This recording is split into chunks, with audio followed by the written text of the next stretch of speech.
नमस्कार दोस्तों, स्वागत है आपका विराट एस्ट्रोलॉजी में। घर का जो भारी सामान है हमें किस दिशा में रखना चाहिए? जी हाँ, दिशाओं का ज़रूर हमें ध्यान देना चाहिए। चलिए जानते हैं। घर की साउथ वेस्ट दिशा को हमेशा आप भारी रखिए। इस दिशा में आप भारी सामान अपने घर का रख सकते हैं, जैसे अलमारी हो गई, बेड लगा सकते हैं। ऐसा करना बहुत ही शुभ माना जाता है।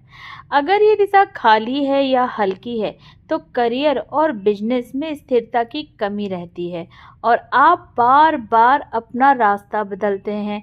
मतलब कोई एक रास्ता आप नहीं पकड़ेंगे, इधर जाएंगे कंफ्यूज होके इधर आ जाएंगे।